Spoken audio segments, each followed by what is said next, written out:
Olá, começa agora o Imprensa em Debate. O embaralhamento entre notícia e entretenimento está presente na mídia. Segundo uma pesquisa realizada em 2015 pela Secretaria de Comunicação Social da Presidência da República, o público procura na TV, rádio, internet, jornal e revista tanto informação como entretenimento.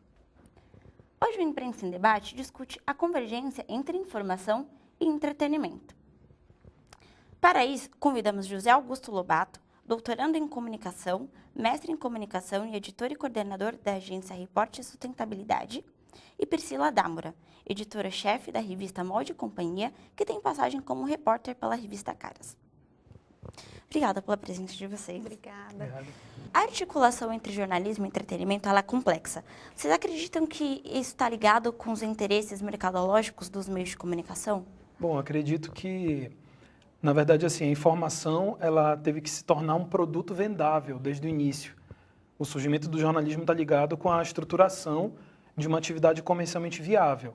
E dessa natureza comercial é meio que visto como uma tendência natural que venham os produtos de entretenimento junto. Então, a informação e o entretenimento acabam caminhando juntos nos produtos editoriais. Então, os primeiros jornais, as primeiras revistas, desde aquele jornalismo mais envolvido com temas lá no século XVIII até o jornalismo mais industrializado do século XIX, a expansão mercantil mesmo da atividade jornalística está muito vinculada com a conversa com o entretenimento, né?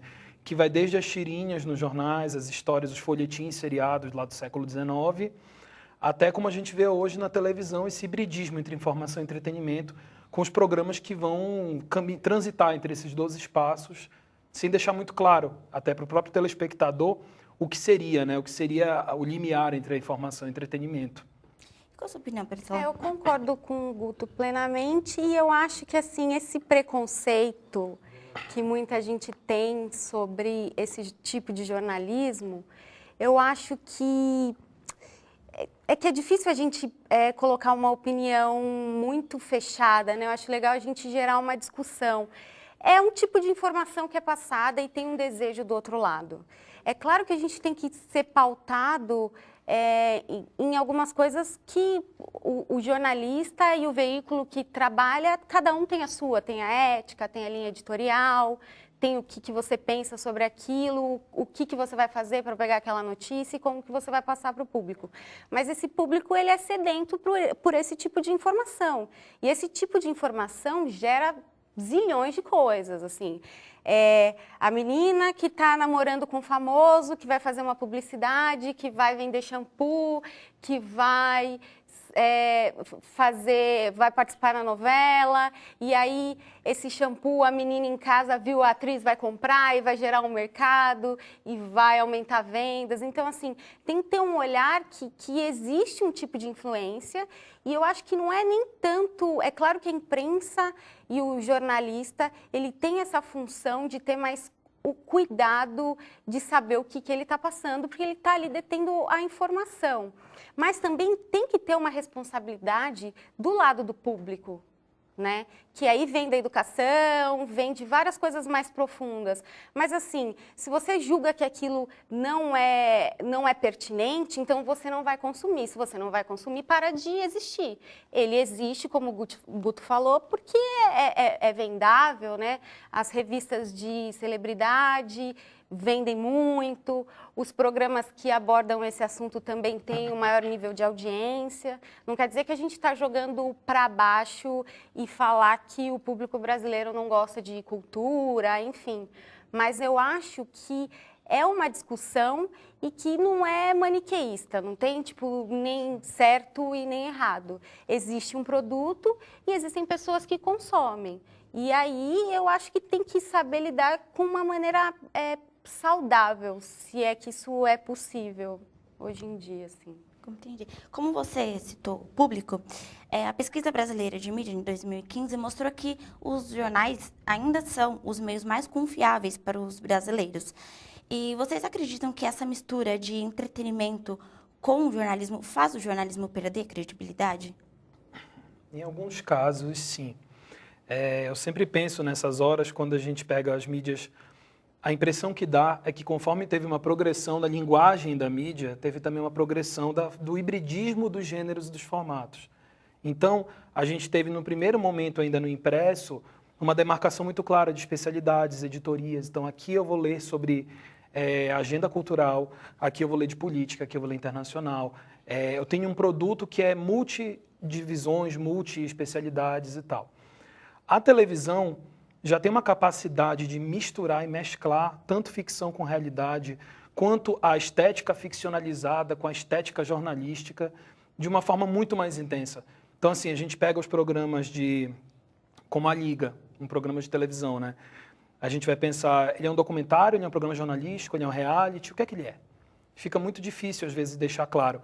Eu acho que essa relação, esse pacto de confiança com o público está muito ligado com a nossa mentalidade, que é naturalmente baseada em caixinhas. Então, assim, o jornal, ele tem uma demarcação mais clara.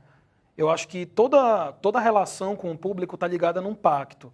Então, eu sei que eu vou acessar aquele lugar daquela revista, eu vou acessar aquela revista, eu vou acessar aquele caderno do jornal, aquele suplemento, meio que esperando. O que é que eu vou ter ali?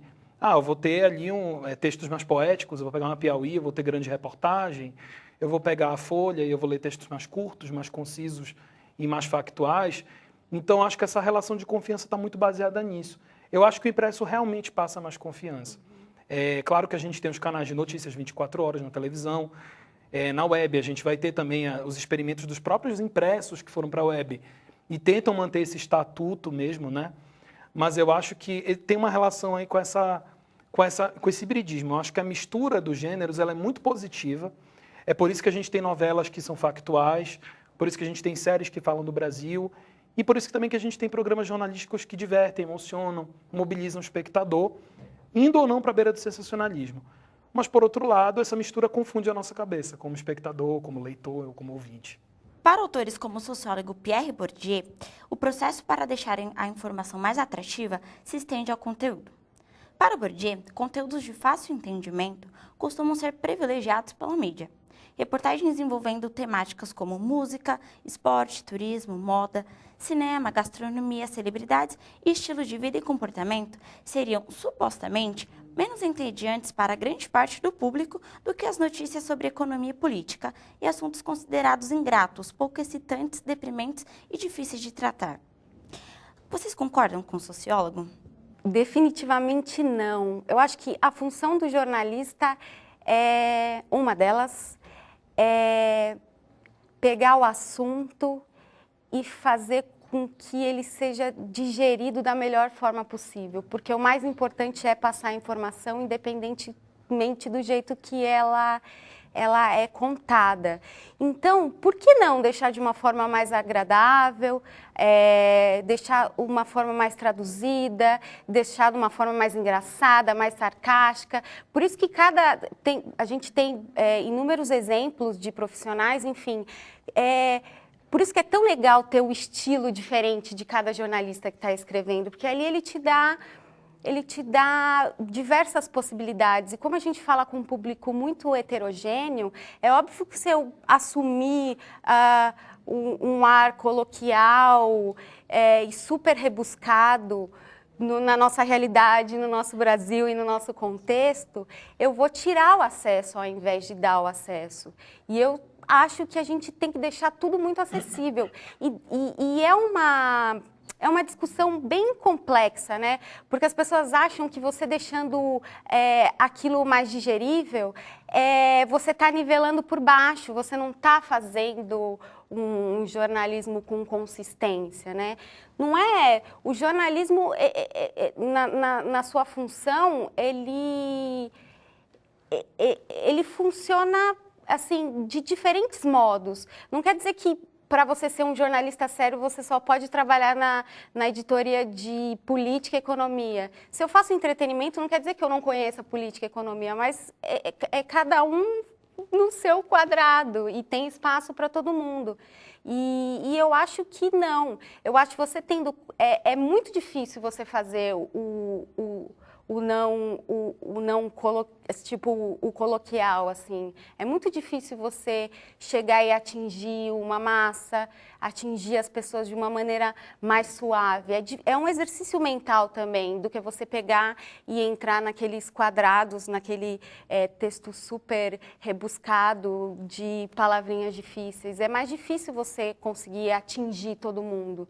É trabalhoso também, então às vezes as pessoas subestimam, mas eu acho que não. A gente consegue passar informação legal de diferentes tipos de jeito e o mais importante é você conseguir atingir o maior número de pessoas. E, Guto, para você, você acha que notícias como agendas de shows, elas são uma espécie de notícia considerada uma forma de entretenimento? Eu acho que assim, a separação historicamente que se tentou fazer entre esse jornalismo, como ela falou, né, mais sério, com mais status, nas redações mesmo, a gente vê essa tensão, essas relações de poder mesmo que existem entre o núcleo de esporte, o núcleo da cultura, o núcleo do pessoal que cobre crime e do pessoal de cotidiano e política, enfim. Eu acho que essa tensão, ela realmente é descabida, se a gente pensar que o público, ele basicamente está buscando diferentes tipos de informação. E não existe informação mais ou menos importante. Eu acho que isso é até uma pretensão que a gente tem dentro como jornalista, nas redações, ou analisando o funcionamento da mídia, que se a gente pensar como público e tentar pensar pela cabeça de quem está lendo, eu acho que a gente vai sair um pouco disso, porque as necessidades humanas existem e elas são supridas pelas diferentes formas de notícia. Então, por exemplo, o caderno de cultura e a agenda, por exemplo, pegar lá um guia, uma seção que vai ter textinhos curtos sobre peças de teatro. Isso tem uma função informativa enorme. Isso é puro serviço. O jornalismo diversional e o jornalismo de serviço estão super entrelaçados. Então, como é que eu vou deixar claro, por exemplo, que eu não estou tratando de informação séria? Eu estou levando informação que eu chequei. Então, assim, se checa na agenda, média de preço de restaurante, custo de cinema, quanto custa o ingresso da exposição, são dados, tem apuração, tem checagem, às vezes tem entrevista. Então, acho que não existe realmente assim como fazer essa diferenciação entre o que seria uma notícia um pouco mais superficial, que seria um pouco mais fraca em termos de conteúdo, e uma notícia que seria profunda ou que fosse mais merecedora. Eu acho que sim, a notícia é entretenimento em muitos casos. Eu acho isso bom pra caramba. É que a gente é muito egocêntrico, né? O jornalista A gente quer dar essa coisa de a notícia precisa ser algo sobre temas políticos atuais relevantes. Sim, não. E não é assim. O jornalismo feminino, das revistas femininas, as revistas de moda, elas têm um valor absurdo para a sociedade da informação, tanto em termos mercadológicos quanto em termos culturais. Sim. É uma expressão legítima de uma demanda de um público e de uma necessidade também de produção de mercado. E eu acho que a gente tem realmente essa tendência de tentar separar. E talvez, até foi o que você falou, não é uma relação, não é maniqueísta, não é assim, isto é jornalismo, isto é entretenimento. Eu acho que até teve uma evolução aí nos estudos do jornalismo, de criarem conceitos. Então tem o tal do infotenimento, né, que é um caminho também que se usa para discutir. É justamente isso. Bom, a gente tenta separar para organizar o processo produtivo de trabalho do jornalista. Ok, Guto, obrigada pela sua opinião. Priscila, a gente vai ver o teu parecer no próximo bloco. Nós vamos para um rápido intervalo, voltamos já.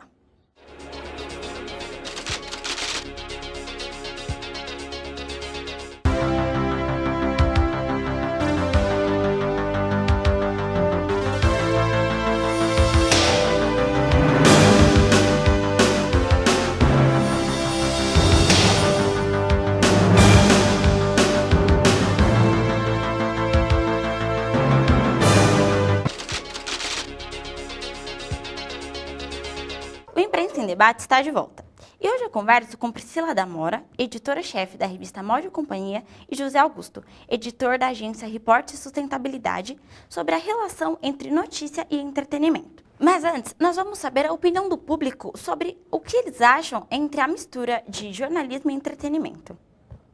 Cansados de fazer o jornalismo tradicional e engessado, 4 jornalistas que trabalhavam numa das maiores revistas do país resolveram inovar, criando o site Sensacionalista, que traz mais humor às suas manchetes. A página tem mais de 10 milhões de acessos por mês e mais de 2 milhões de seguidores nas redes sociais. Sátiras, ironias e principalmente humor inteligente são as características que trazem todo o diferencial. A mescla da informação com o entretenimento, que radicalizam e alfinetam as notícias do momento, acabam ganhando mais evidência do que os veículos tradicionais. As publicações no Facebook recebem em média 26 mil curtidas e 5 mil compartilhamentos, enquanto os posts de grandes veículos de comunicação ganham em média 1.000 likes.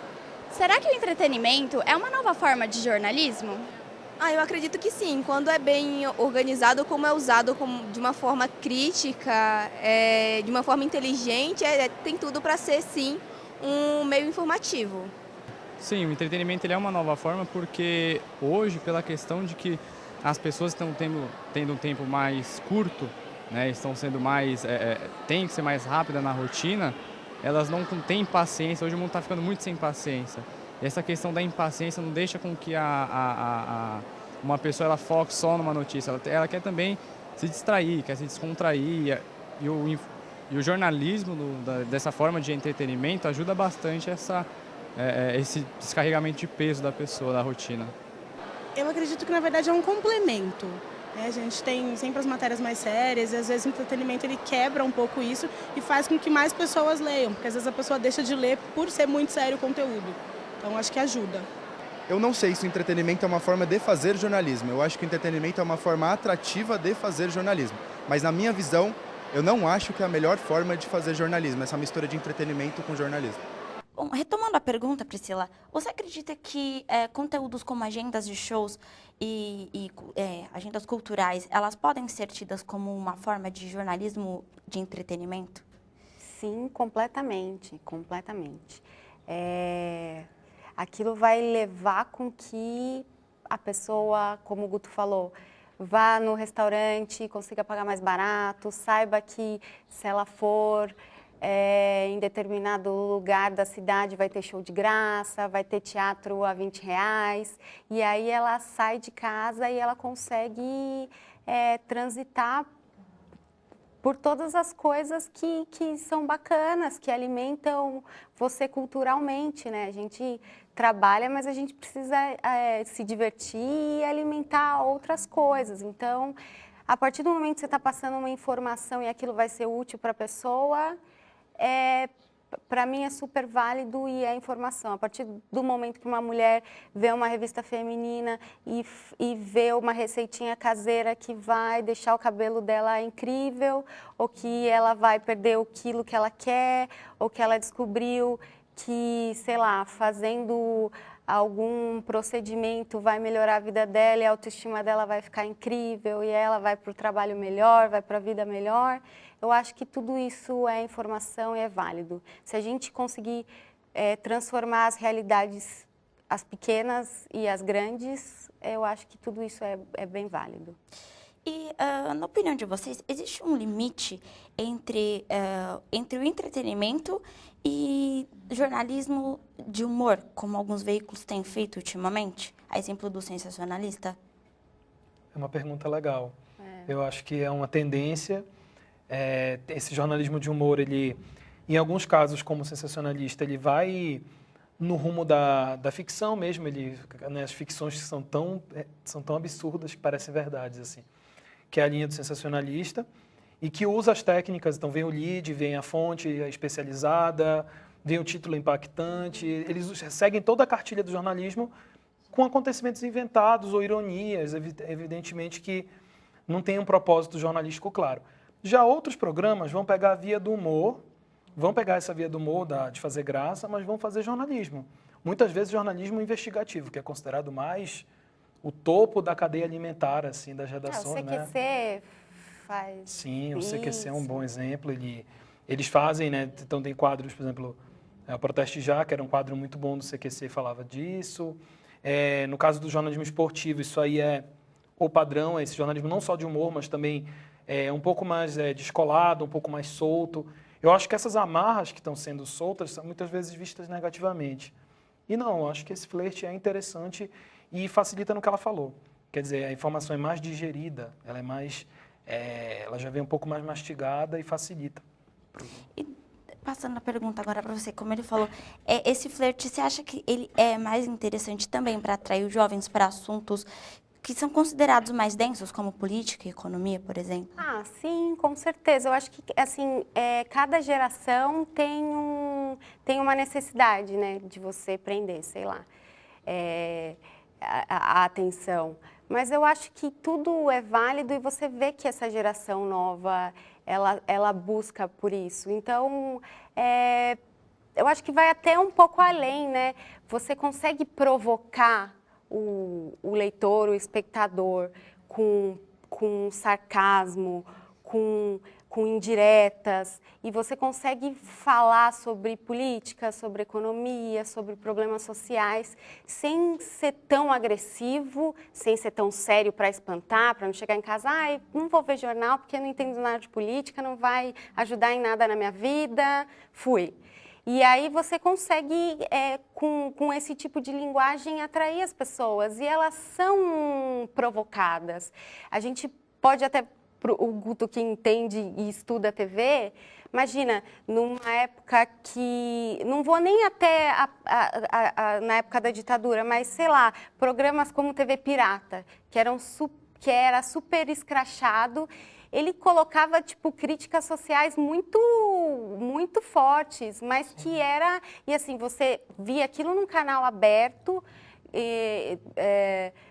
que, hipoteticamente, poderia não cair bem, e passava Cacete e Planeta.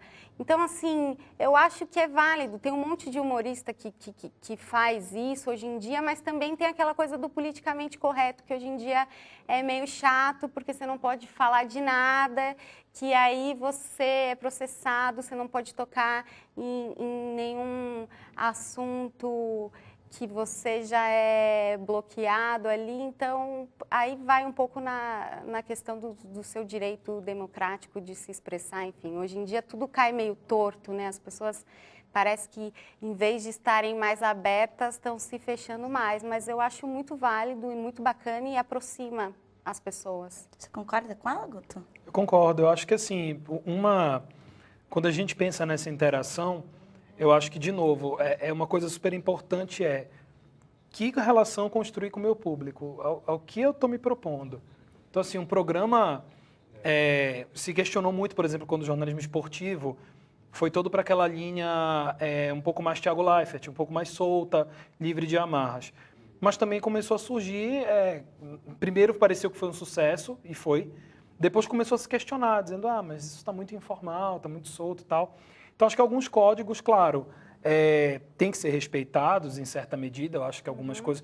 Por exemplo, o apreço pela boa informação, o apreço pela checagem de dados, coisas assim que são básicas até do código de ética do jornalista, né? Enfim, mas que essas mesmas coisas elas não constrangem o processo. Elas não fecham o nosso horizonte a ponto da gente não pensar, por exemplo, que eu posso ter um programa por exemplo, eu sempre pego o exemplo dos programas televisivos, porque a gente tem programas noturnos que são grandes reportagens, que tem a linguagem, às vezes, do documentário, flerta com o cinema, vez ou outra, tem muita trilha sonora, tem muito drama, o esquema de câmera é diferente, tudo é muito mais editado, é estetizado, mas é informação. O jornalismo impresso, ele permaneceu durante muito tempo como um meio de veicular textos opinativos. Depois ele passou a utilizar técnicas como o lead, por exemplo. Vocês acham que isso empobreceu o jornalismo? Olha, a minha visão sobre a crise do jornalismo impresso está muito ligada com as tentativas fracassadas que se fizeram, principalmente, eu estou falando principalmente de jornais, eu não estou falando de revistas. Eu acho que as revistas foram muito mais bem-sucedidas nisso. O jornalismo impresso, ele sofreu, por conta dessa tentativa de brigar com a web, até com a televisão, ele tentou vampirizar a linguagem mais objetiva desses outros meios, e ele perdeu a principal característica dele, que é a reportagem. Eu acho que os recursos que muita gente vai dizer, nossa, isso a gente tem que fugir disso do jornalismo. Mas a impressão que eu tenho é que as técnicas que vêm da ficção literária são as técnicas que mais ajudariam o jornalismo a sobreviver hoje. Então, assim, por que as revistas continuam sendo assinadas? Por que continua tendo assinatura de revista? Por que tem gente fazendo financiamento coletivo de portais que fazem grande reportagem? No exterior isso é muito comum. Porque as pessoas querem textos bacanas, aprofundados, elas querem uma abordagem que não é essa que a gente vê nos jornais hoje, que são textos, projetos de textos de até 2.000 caracteres, coisa de 3 linhas e tal. Eu acho que essa tentativa de simplificar e ser mais objetivo acabou sendo reduzir o custo com impressão, reduzir o custo com papel, facilitou a apuração, enxugaram as redações, mas, por outro lado, a qualidade do material que se obtém na rua e transforma numa narrativa perdeu um pouco da sua densidade. Uma coisa é esse pânico que muitos veículos e jornalistas também têm com a chegada do novo. A internet chegou, vai acabar a revista, vai acabar jornal. Assim, as coisas elas se acrescentam, né? O rádio não vai acabar, o jornal não vai acabar, a revista não vai acabar, a TV tem o seu papel, a internet tem o seu papel. Então, essa coisa de fazer uma migração, então está funcionando ali, eu vou trazer essa linguagem para cá. Isso é um tiro no pé mesmo. Eu acho que cada um no seu quadrado, cada um com a sua função e bola para frente aí. Bom, obrigada pela presença de vocês. Obrigada. O Imprensa em Debate termina aqui. Obrigada pela companhia e até a próxima.